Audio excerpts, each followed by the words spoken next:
तुमच्या माझ्या अर्थात आपल्या सगळ्यांच्याच आवडत्या मराठवाडा किचन या YouTube चॅनल मध्ये अगदी तुमचं मनापासून स्वागत आहे।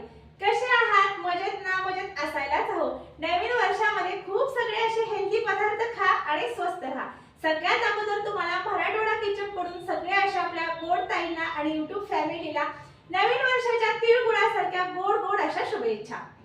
मैत्रिणींनो, 2025 मध्ये सुद्धा आपण खूप सगळ्या अशा आपल्या YouTube फॅमिली वरती कमी साहित्यात कमी वेळात आणि हेल्दी अशा रेसिपीज दाखवण्याचा मी प्रयत्न केलेला आहे।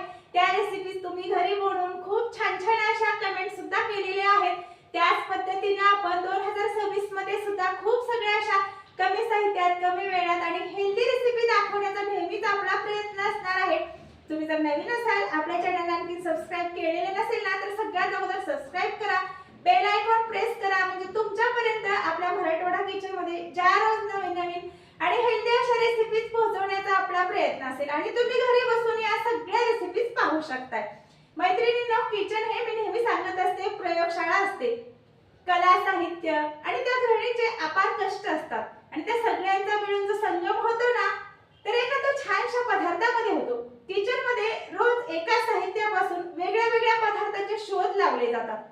तुम्ही कोणताही पदार्थ बनवा, त्यामध्ये थोडंसं जरी तुम्ही साहित्य बदललं किंवा तो पदार्थ बनवण्याची पद्धत बदलली किंवा मग साहित्य टाकण्याचं प्रमाण जरी बदललं ना, तरी त्या पदार्थाचं रंग, रूप, नाव सगळंच काही बदलून जातं। तर इथे बघा, मी तुम्हाला सांगते, आपल्या मराठवाडा किचन मध्ये सुद्धा आपण एखादा पदार्थ बनवत असताना जर ते साहित्य नसेल ना, तर पर्यायी म्हणून त्याला काय वापरायचं या सगळ्या छोट्या छोट्या टिप्स मी तुमच्याबरोबर नेहमी शेअर करत असते।